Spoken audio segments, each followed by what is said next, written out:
बात सुनना चाहते हैं। मैं बाकी नेताओं की तरह ये नहीं कि भाई अपनी अपनी बोली और दूसरे की सुनी नहीं। मैं एक भारत माता का नारा लगाऊंगा। आप लोग जितनी बुलंद आवाज में जवाब देंगे मैं बस उतना ही बोलूंगा। अगर किसी एक दो साथी ने जवाब दिया तो हाथ जोड़ के राम राम करके भी जा सकते हैं। और अगर सारे साथियों ने जोरदार नारा साथ में लगाया तो 5 मिनट में बुलंद आवाज में अच्छे तर्क के साथ पार्टी की विचारधारा को आपके सामने रखूंगा, जो बात आपको पसंद भी आएगी। तो एक बार बंद मुट्ठी करके नारा लगाइएगा मेरे साथ, सारे साथी पीछे तक भारत माता का नारा लगाएंगे, कोई भी छूटे नहीं। बंद मुट्ठी करके भारत माता की, भारत माता की, इनकलाब, इनकलाब। बहुत बढ़िया। इसका मतलब सुनने को तैयार हो आप लोग, और सिर्फ आप नहीं, पूरा हरियाणा सुनने को तैयार है इस पर, क्योंकि हरियाणा में लोग परेशान हैं, हरियाणा के लोग कष्ट में हैं, और आज से भी सालों साल से कष्ट में हैं। आज तक एक सरकार आई, उसको गाली देके दूसरी पार्टी सरकार बना लेती है, फिर उसको गाली देके वापस पहले वाली पार्टी सरकार बना लेती है, और यही क्रम चलता रहता है। गांव के लोग, अपने लोग ऐसे ही लुटते रहते हैं अलग अलग सरकारों से। समय समय पे कांग्रेस की भी सरकार आई, बीजेपी की भी आई, इनेलो की भी आई, अलग अलग पार्टियों की सरकारें आती रही। लेकिन मैं आप लोगों से सवाल पूछता हूं, ये छोटे छोटे बच्चे गांव के स्कूल में पढ़ते होंगे, ज्यादातर इनमें से प्राइवेट स्कूल में पढ़ते होंगे, क्योंकि सरकारी स्कूल की हालत नहीं है पढ़ाने के लायक, इसलिए इनमें से ज्यादातर बच्चे प्राइवेट स्कूल में पढ़ते होंगे। जो सरकारी स्कूल में बच्चे पढ़ते हैं आपके यहाँ, घर जाके अपने दिल पे हाथ रख के 7वीं 8वीं के बच्चे को दूसरी और तीसरी की हिंदी और अंग्रेजी की किताब हाथ में पकड़ाना, अगर वो हिंदी और अंग्रेजी सही से पढ़ पाए तो आप और मैं ऐसे ही बैठ के दोबारा चर्चा करने को तैयार है। गारंटी देता हूं, एक भी बच्चा ठीक से हिंदी और अंग्रेजी नहीं पढ़ सकता, 7वीं 8वीं में पढ़ता होगा, तीसरी चौथी किताब नहीं पढ़ सकता। ये हालत कर दी हमारे बच्चों की शिक्षा व्यवस्था की। भगवान ना करे कोई बीमार हो जाए, गांव में कोई परिवार में अगर बीमार हो जाए, ऐसी हालत कर रखी है अस्पतालों की कि आपका घर बिक जाएगा अगर कोई बड़ी बीमारी भगवान ना करे कल को घर में।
तंत्र इसलिए बने हैं कि वोट देके अपनी सरकार चुनेंगे, ठीक से चली तो ठीक, नहीं चली तो उसको बदल देंगे, इसलिए लोकतंत्र बना।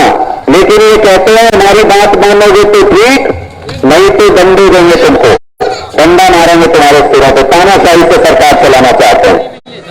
और मैं तो आपके यही का क्या झिंडा गांव है, झिंडा गांव है आपके यही का आसन बताना। पहले खबर देख रहा था, वीडियो देख रहा था, झिंडा गांव में कल बिजली विभाग के कर्मचारी और गांव के लोगों में खूब झड़प हुई है, भिड़ंत हुई है। किस लिए भिड़ंत हुई है, किस लिए भिड़ंत हुई गांव के लोगों के साथ? ये बिजली विभाग के लोग कभी भी पुलिस के साथ में लेके आते हैं, किसी के भी घर में घुस जाते हैं दीवार कूद के। कोई ये नहीं देखता कि बहन बेटी किस हालत में है, शाम का वक्त है, रात का वक्त है, सुबह का वक्त है, दीवार कूद के घर के अंदर घुस जाते हैं। अगर आप विरोध करोगे आपके ऊपर केस कर देते हैं कि ये देखो सरकारी काम में दखल दिया। हिंदुस्तान का कोई कानून इनको इजाजत नहीं देता कि ये किसी के घर में घुस जाए। का कोई कानून उनको इजाजत नहीं देता कि हर आदमी को चोर साबित करने की कोशिश करें। ये गांव में जाके घर में जाके क्या साबित करते हैं? ये आपका मीटर उतारने जाएंगे, बोलेंगे भाई चेक करेंगे इसके अंदर कुछ गड़बड़ तो नहीं। अरे चेक करना तो सामने कर, यही करके बता कि इसके अंदर कुछ गड़बड़ है कि नहीं है। मीटर उतार के ले जाते हैं, अगर किसी ने रिश्वत दे दी तो मीटर ठीक निकल आएगी रिपोर्ट उसकी, और अगर किसी ने रिश्वत नहीं दी तो इस मीटर की रिपोर्ट गड़बड़ आ जाएगी, आपके ऊपर लाखों रुपए का फाइन ठोक देंगे। इस तरीके से तानाशाही तरीके से सरकार चलाना चाहते हैं। इस तरीके से गांव में घर में लोगों के दिमाग में खौफ पैदा करना चाहते हैं कि सरकार से डरो, बिजली विभाग के अधिकारियों से डरो। ये एक गांव का किस्सा नहीं है, ये सिर्फ असम के अंदर झींडा का किस्सा नहीं है, ये गांव में इस तरीके का आक्रोश पैदा हो रहा है। धमतान साहिब में गया था पिछले कुछ दिनों पहले, धमतान साहिब में आप लोगों ने भी खबर सुनी होगी। धमतान साहिब में 2-4 यूनिट बिजली के चक्कर में एक परिवार पे इतना अत्याचार किया इन्होंने कि इस व्यक्ति ने खुदकुशी कर लिया, आत्महत्या कर ली उस व्यक्ति ने। आप सोच के देखो, मैं जब वहां पंचायत में गया तो यही चर्चा हो रही थी, वहां लोग आपस में यही बात कर रहे थे। कहते यार सोच के देखो, दिल्ली के अंदर बगल का प्रदेश है, 200 यूनिट बिजली फ्री मिलती है। पंजाब पड़ोस में पड़ता है, 300 यूनिट बिजली फ्री मिलती है। और हरियाणा का ऐसा सत्यानाश हो रखा है कि 3-4 यूनिट बिजली के लिए हमको चोर भी बोलते हैं और आत्महत्या करने के लिए मजबूर भी करते हैं। ऐसी हालत में फैसला दिया उन्होंने हरियाणा को। क्या जो दिल्ली में 200 यूनिट बिजली फ्री मिलती है हरियाणा में नहीं मिल सकती क्या? जो पंजाब में 300 यूनिट बिजली फ्री मिलती है हरियाणा में नहीं मिल सकती क्या? हरियाणा में भी मिल सकती है, लेकिन दिल्ली और पंजाब के लोगों ने अपना वोट जात पात से ऊपर उठ के, धर्म से ऊपर उठ के अपने बच्चों के भविष्य के लिए और अपने परिवार की सुविधाओं के लिए देना तय किया। तो आज के दिन में वो बाज ले रहे हैं। आज के दिन में दिल्ली और पंजाब के लोग मौज ले रहे हैं। किसी को ये चिंता नहीं होती जैसे हरियाणा में आप चिंता करते हो। 10-15 हजार रुपए गरीब परिवार कमाता है, उसमें ये चिंता रहती है कि बच्चों की स्कूल की फीस भरूंगा, अगले महीने बिजली का बिल भरूंगा या और कोई खर्चे घर के करूंगा। ये चिंता में मरा जाता है आदमी। और जब अपने घर के खर्चे नहीं निकलते जिस आदमी के, उससे आप ये उम्मीद करते हो कि वो प्रदेश की तरक्की के बारे में और देश की तरक्की के बारे में सोचेगा। कैसे सोचेगा? कैसे सोचेगा? जब आपका परिवार खुशहाल होगा, जब आपका परिवार सुख से होगा, तभी तो आप सोचोगे कि देश के बारे में सोचता है। परिवार की तो रखवाली सरकार कर लेती है, परिवार को तो सरकार संभाल लेती है। ये काम करते हैं अरविंद केजरीवाल।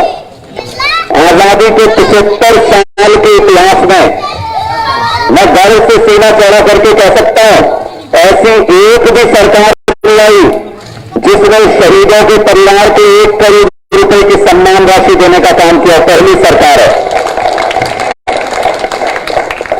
और ये दूसरी जितनी भी पार्टियां आएंगी, ये भी खुली छुट्टी है इन पार्टियों की। ये हमारे खिलाफ एक मुद्दा आपको नहीं बता सकती कोई भी पार्टी, चाहे कांग्रेस आ जाए, बीजेपी आ जाए, बीजेपी आ जाए, इन्होंने आ जाए। एक मुद्दा पूछ लेना कि भाई क्यों वोट नहीं गए आम आदमी पार्टी को, एक मुद्दा नहीं बता सकते। सिर्फ एक बात कहेंगे सारे लोग, कहेंगे ये अरविंद केजरीवाल फ्री दे के देश को बर्बाद कर देगा। कहते कि नहीं कहते? व्हाट्सएप ग्रुप में देखा कि नहीं देखा? मोदी जी बोलते हैं कि नहीं बोलते? बोलते तो अरविंद केजरीवाल फ्री दे के देश बर्बाद कर देगा। आज आपके सामने इनकी पोल पट्टी खोल के जा रहा है, याद कर लेना जो बता रहा हूं। दिल्ली के अंदर हम क्या क्या फ्री देते हैं? दिल्ली में हम बिजली फ्री देते हैं, दिल्ली में हम पीने का पानी घर घर फ्री पहुंचाते हैं, दिल्ली में हम प्राइवेट स्कूलों से भी शानदार सरकारी स्कूलों में शिक्षा फ्री में देते हैं, दिल्ली के अस्पतालों में 10 रुपए की दवाई से लेकर 10 लाख तक का ऑपरेशन इलाज फ्री में होता है। दिल्ली में हमारी माताएं बहनें अगर चली जाएं, बटुआ निकालने की जरूरत नहीं पड़ती, किसी बस में चढ़ो, किसी में से उतरो, 1 रुपया किराया नहीं लगता दिल्ली के अंदर मातृशक्ति का। दिल्ली के अंदर 60 साल से ऊपर अगर कोई बुजुर्ग हो जाए, कई बुजुर्ग बैठे हैं यहाँ पे, 60 साल से ऊपर अगर कोई बुजुर्ग हो, फ्री में तीर्थ यात्रा कराती है दिल्ली सरकार। रहना खाना पीना सब कुछ सरकार का जिम्मा होता है। और सबसे बड़ी बात जो आजाद हिंदुस्तान में मैंने बताया भी आपको, हमारी पहली सरकार है जिसने किया कि अगर अगर किसी परिवार से कोई व्यक्ति शहीद हो जाए, अब तक ये क्या करते थे देशभक्ति के नाम पे? ये सारी पार्टियों की सरकार रही, क्या करते थे ये? कभी ये कहते थे चौराहे का नाम रख दिया किसी शहीद के नाम पे, कभी पुतला लगा देते थे किसी शहीद का। आज तक 75 साल में आप सोचिए कितना गजब की बात है, आज तक 75 साल में एक भी पार्टी ने, एक भी नेता ने ये नहीं सोचा कि जिस परिवार ने इस शहीद को पैदा किया, उस परिवार के बारे में कुछ सोच सके, उसका भला कर सके। और अपनी पार्टी की सरकार ने दिल्ली में भी और अब पंजाब के अंदर भी शहीदों के परिवार को 1 करोड़ रुपए की सम्मान राशि देनी शुरू की। ये सारी सुविधाएं जो हम दिल्ली के अंदर फ्री में देते हैं, ये सारी सुविधाएं जो हम दिल्ली के अंदर फ्री में देते हैं। अब मैं आपसे सवाल पूछता हूं, एक तरफा बात नहीं हो सकती कि मैं अपनी कह दूं, आपसे कुछ नहीं पूछूं। मैं आपसे सवाल पूछता हूं, हरियाणा में इनमें से कुछ भी फ्री मिलता है आपको? जोर से बोल के बताओ कि हाँ कहो चाहे ना कहो, हाँ या ना में जवाब दो। हरियाणा में कुछ भी फ्री मिलता है इसमें से आपको? सारे जने जवाब दो, नहीं मिलता। इसके बावजूद 3 लाख करोड़ रुपए का कर्जा हरियाणा के ऊपर। कितना? 3 लाख करोड़ रुपए का कर्जा हरियाणा के ऊपर, कुछ भी फ्री नहीं देते। ये तो कहते थे कि हम बर्बाद कर देंगे देश को, फ्री नहीं देते। ये तो कुछ भी फ्री नहीं देते, उसके बाद भी इन्होंने बर्बाद कर रखा हरियाणा को। 3 लाख करोड़ का कर्जा चढ़ा रखा हरियाणा को। और अकेले बीजेपी का कसूर नहीं है, ये तो मैंने हरियाणा में बीजेपी की बात बताई आपको। ये कांग्रेस वाले आएंगे आपके पास जब चुनाव नजदीक आएगा, बोलेंगे इस बार बीजेपी को वोट देने का मन नहीं आपको, भीख मांगेंगे, बोलेंगे हमें वोट दे देना। कोई मुद्दा नहीं होगा अपना, बस ये कहेंगे तो बीजेपी को दे देना, इसलिए हमें वोट दे देना। इसलिए मैं आपको कांग्रेस की भी हकीकत बता के जा रहा हूं। 1 साल पहले तक पंजाब के अंदर कांग्रेस की सरकार थी, इनमें से जितनी चीजें मैंने पूछी कुछ भी फ्री नहीं देते थे। 3,85,000 करोड़ रुपए का कर्जा छोड़ के गए पंजाब के ऊपर। कितना? 85,000 करोड़, 3,85,000 करोड़ का कर्जा। और आपसे फिर से सवाल पूछता हूं, हरियाणा में कुछ भी फ्री नहीं देते 3 लाख करोड़ का कर्जा, पंजाब में कुछ भी फ्री नहीं देते थे, 3,85,000 करोड़ का कर्जा छोड़ के गए। आप बताओ दिल्ली के अंदर हम इतनी चीजें फ्री देते हैं, दिल्ली पे कितना कर्जा आना चाहिए? आप बताओ बताओ, कुछ तो बताओ। 2 गुना, 4 गुना, 5-10 गुना कुछ तो होगा, 10 गुना होना चाहिए ना। 1 नए पैसे का कर्जा नहीं है दिल्ली सरकार के ऊपर, 1 पैसे का भी कर्जा नहीं है। सारी सुविधाएं लोगों को फ्री में देते हैं और मुनाफे की सरकार चला रहे हैं। ये लोग सारा पैसा खुद खा जाते हैं, कुछ भी फ्री में नहीं देते जनता को। उसके बावजूद 3 लाख करोड़ का कर्जा चढ़ा रखा हरियाणा के ऊपर। यानी ये सारे एक ही थैली के चट्टे बट्टे हैं, सारी पार्टियां एक ही तरीके से आज तक लूटते आएंगे आपको। और आपको लगता होगा कि अरविंद केजरीवाल कहां से दे देता है इतना सारा फ्री? आता है ना दिमाग में सवाल? अरविंद केजरीवाल जी के पास पैसे नहीं है, इतनी धन दौलत नहीं है उनके पास कि ये सब फ्री दे सके। फिर कहां से देते हैं? आप लोगों का पैसा आपको लौटाते हैं, आप लोगों का पैसा।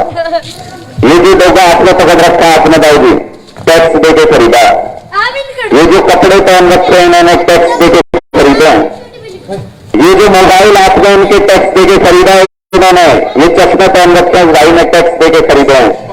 जब आप रात में सोते हो ना, बिजली चल रही होती है, टैक्स भर रहे होते हो, सोते हुए भी टैक्स भर रहे होते हो आप।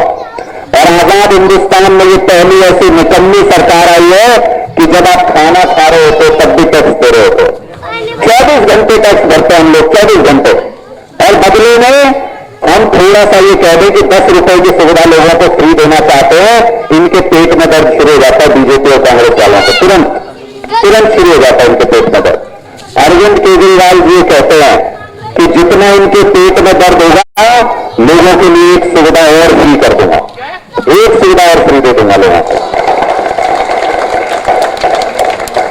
ये हमारी सोच है कि जो आपके टैक्स का पैसा है वो वापस लौट के आपके घर तक पहुंचे, वो सुविधाएं बन के वापस आप तक पहुंचे, वो लूटा ना जाए, वो नेताओं की जेब में ना जाए, इससे नेताओं के बड़े बड़े महल ना बने, बल्कि छोटे छोटे गरीब लोगों के परिवार चल सके उस पैसे से, टैक्स के पैसे से। यह हमने सिर्फ दिल्ली में नहीं किया, यह हमने पंजाब में भी करके दिखाया। पहले ये बोलते थे यार दिल्ली में तो कर दोगे तुम, छोटी सी है दिल्ली, पंजाब में नहीं हो पाएगा। पंजाब में आज के साथ हमने 50 लाख परिवारों की बिजली मुफ्त कर दी। पंजाब में आज के दिन 50 लाख घरों में जीरो बिजली का बिल आता है, जीरो। और शहीदों को 1 करोड़ रुपए की सम्मान राशि भी देने लगे उनके परिवार को पंजाब में। और 600 गांव में अभी तक ऐसे क्लिनिक खोल चुके हैं जिनमें इलाज मुफ्त में मिलता है, दवाई मुफ्त में मिलती है। गांव गांव में एक एक क्लिनिक बना रहे हैं, 600 गांव में बना चुके हैं। और अगर सड़क पे कोई घायल हो जाए तो उसको लाने वाले को, अस्पताल लाने वाले को इनाम देते हैं कि तुमने अच्छा काम किया है, समाज का काम किया है, उसको इनाम देते हैं। ये सारी योजनाएं लागू कर दी। इसके बावजूद कांग्रेस सरकार के टाइम लिया गया 16,000 करोड़ रुपए का कर्जा भी चुका दिया पंजाब के अंदर, उसी पैसे से, उसी पैसे से जिससे ये लूट के खा जाते थे। लोगों को कुछ मिलता था और कर्जे पे कर्जा चढ़ाते जाते थे। इसलिए इन लोगों को हमारी राजनीति से नफरत है। आम आदमी पार्टी से, बीजेपी और कांग्रेस को इस वजह से नफरत है। और क्या करते हैं ये नफरत में? परेशान जब हो जाता तो क्या करते हैं? हमारे जिस मंत्री ने दिल्ली के शानदार अस्पताल बनाए, जिसने फ्री चिकित्सा की व्यवस्था करवाई दिल्ली के अंदर, उस सत्येंद्र जैन को उठा के जेल में डाल दिया। हमारे जिस मंत्री ने दिल्ली के 20 लाख बच्चों के लिए शानदार सरकारी स्कूल बनाए, जिनको देखने अमेरिका का राष्ट्रपति जब हिंदुस्तान आता है तो उसकी पत्नी बोलती है अरविंद केजरीवाल के स्कूल देखने जाते उसकी सरकार को, ऐसे स्कूल बनाने वाले मनीष सिसोदिया को जेल के अंदर डाल दिया उन्होंने। इनको लगता है डर जाएंगे हम इनकी जेलों से। अरे नहीं डरते तुम्हारी जेलों से, तुम्हारे लाठी डंडा से नहीं डर लगता उनको, ना तुम्हारी सीबीआई से, ना ईडी से। आज पुलिस चुनौती देके जा रहे हैं, जिस एजेंसी को भेजना है भेज लो, खट्टर साहब भी और मोदी साहब भी। तब तक लड़ते रहेंगे जब तक एक एक बच्चे को देश में शानदार सरकारी स्कूल नहीं मिल जाता। तब तक लड़ते रहेंगे जब तक आप में से हर एक व्यक्ति को शानदार अस्पताल की व्यवस्था नहीं मिल जाती, घर घर पानी नहीं पहुंच जाता, देश विकसित देश नहीं बन जाता। तब तक लड़ते रहेंगे, जी जान से लड़ेंगे, कितनी मर्जी ताकत लगा लें। और खूबसूरती देखिए हमारी पार्टी की, खूबसूरती देखिए हमारी पार्टी की। आप किसी भी बीजेपी नेता के यहाँ, कांग्रेस इन्होंने जेजेपी किसी पार्टी के नेता के यहाँ छोटा सा है कोई पुलिस का सिपाही, कोई कांस्टेबल भेज दीजिए, कोई भी ईमानदार सा आदमी 2 कपड़े झाड़ेगा, लाखों करोड़ों रुपए निकल के आएंगे, गड्डियां निकल के आएंगे उनके घर से। और मोदी जी ने सीबीआई लगा ली, ईडी लगा ली, पुलिस लगा ली, सारी एजेंसियां लगा ली। आज तक न सत्येंद्र जैन के घर से, न उनके रिश्तेदारों के घर से, न मनीष सिसोदिया के घर से, न उनके रिश्तेदारों के घर से 100 रुपए काला धन भी बरामद नहीं कर पाया आज तक, 100 रुपए। इतनी ईमानदारी के साथ काम करने वाले नेता आपको दोबारा नहीं मिलेंगे।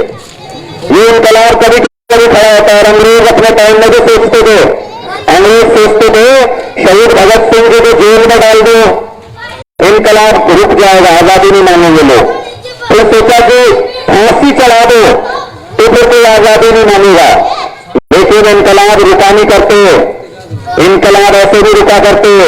एक शहीद भगत सिंह जी को फांसी चढ़ाई तो लाखों करोड़ों शहीद भगत सिंह पैदा हुए हिंदुस्तान के अंदर, आजादी देनी पड़ी इनको।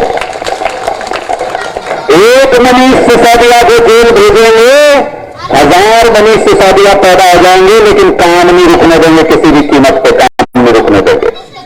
तो मेरा ये कहना है कि पूरा देश इस बदलाव की बहार में दौड़ा है। पूरे देश के अंदर ये बदलाव की हवा चल रही है। लोग पुरानी पार्टियों को छोड़ के आम आदमी पार्टी के साथ आ रहे हैं। पहले दिल्ली बदला, अब पंजाब में जबरदस्त समर्थन हमको मिला। गुजरात के अंदर 6 महीने प्रचार किया आम आदमी पार्टी ने, सिर्फ मोदी जी का घर है गुजरात, वहीं से आते हैं।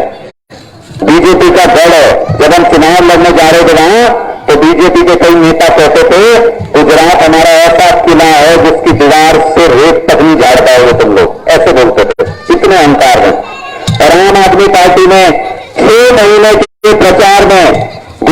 आपने 41 लाख लोगों का वोट हासिल किया। 41 लाख लोगों का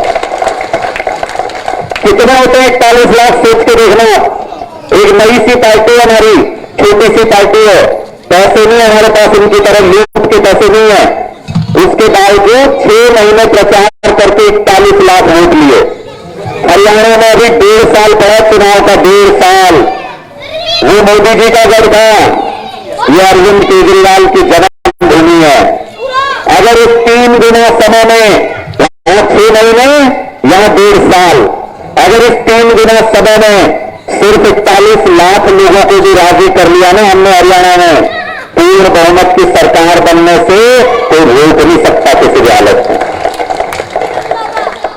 तो आप ये समझ लो कि 2024 में ये बदलाव तो होने जा रहा है। ये आज मैं आपको गारंटी दे रहा हूं, 2024 में हरियाणा के अंदर ये बदलाव होने जा रहा है 100%। आपको ये तय करना है कि आपको इस बदलाव का हिस्सा बनना है या नहीं बनना है, यह आपको तय करना है। अगर आप चूक गए, अगर आप इस बदलाव का हिस्सा बनने से चूक गए, हरियाणा में तो बदलाव होगा, आप अगर कहीं पीछे छूट गए, ये छोटे छोटे बच्चे देख रहे हो, ये छोटे छोटे बच्चे देख रहे हो, ये कल को जब बड़े होंगे आपकी आंख में आंख डाल के ये कहेंगे, जब पूरा देश इंकलाब में बदलाव में बह रहा था, तब आपने हमारे भविष्य के लिए संघर्ष क्यों नहीं किया? अपने मां बाप से पूछेंगे, अपने दादा से पूछेंगे, आपने इस वक्त आम आदमी पार्टी का साथ क्यों नहीं दिया जब वो हमारे भविष्य की बात कर रहे थे? आपको नजरें झुकानी पड़ेंगी इस वक्त। इसलिए आज आपके पास मौका है, इस बदलाव में शामिल हो जाए। आपके जो भविष्य में आपकी जो नई पीढ़ियां हैं, वो आपको स्वतंत्रता सेनानी, आजादी के सिपाही के तौर पर याद करेंगी। वो कहेंगे कि जब हिंदुस्तान में इंकलाब आ रहा था, जब इतना बड़ा बदलाव आ रहा था, जब सरकारी स्कूल और अस्पताल सुधर रहे थे, हमारे मां बाप इस पार्टी के साथ खड़े थे जिसने ये बदलाव लाया। हिंदुस्तान के अंदर गर्व से सीना चढ़ा जाएगा इन बच्चों का जो कल के बड़े होंगे। तो आप आज ये तय कर लो, ये बच्चे जो है ना, ये इस पतंग की तरह जो खुले आसमान में उड़नी चाहिए। इसको राजनीति की पुरानी तारों में उलझने मत देना। करंट नहीं है इन पुरानी तारों में, ना इस कांग्रेस में, ना बीजेपी में, ना जेजेपी में, इन तारों में करंट नहीं है। ये पीछे से कनेक्शन कट गया, बस तारे तारे बची है। ऐसा ना हो आपके बच्चों के भविष्य की पतंग इन पुरानी तारों में उलझ के रह जाए। उस पतंग को खुले आसमान में उड़ने दो, उस पतंग को आम आदमी पार्टी के शासन में उड़ने दो। तो आप लोग ये सारी बातें आपके बीच में इसलिए करके जा रहा हूं, ये सारी बातें आप खुद समझो पहले, और जब समझ जाओ तो अपने परिवार के, रिश्तेदारों को, आसपास के लोगों को समझाओ। आपने आज तक जात पात के नाम पे वोट किया, गांव को गांव से लड़ा के इन लोगों ने वोट लिया, ऊंच नीच के नाम पे इन्होंने वोट लिया, इन्होंने धर्म के नाम पे वोट लिया। और हमारी गलती ये रही कि हम इन मुद्दों पे वोट देते रहे। इसलिए ना इन्होंने कभी स्कूल की बात की, ना इन्होंने कभी अस्पताल की बात की, ना इन्होंने कभी बिजली की बात की, ना इन्होंने कभी पानी की बात की। दिल्ली में 24 घंटे बिजली आती है, किसी को चेक करना हो तो कभी भी जाके चेक कराना। 24 घंटे बिजली आती है लेकिन बिल आता है जीरो बिल आता है। पंजाब के अंदर भी कुछ ही समय के अंदर 24 घंटे बिजली आएगी, 50 लाख परिवारों का बिल आता है जीरो। क्यों? क्योंकि वहां के लोगों ने धर्म, जात, मजहब के ऊपर, ऊंच नीच के ऊपर काम की राजनीति को चुना। तो अगर आप इस राजनीति को चुनोगे तो ये बदलाव सुनिश्चित है, ये बदलाव होकर रहेगा। अगर मेरी बात आपके दिलों तक पहुंची हो तो मैं इस बार भारत माता का नारा लगाऊंगा, और मुझे ऐसे ही समझ में आएगा कि आपके दिलों तक ये बात पहुंची है कि नहीं, आपने ये जो निर्णय है ये लिया है कि नहीं अभी तक, कि इस बार राजनीति को बदलना है हरियाणा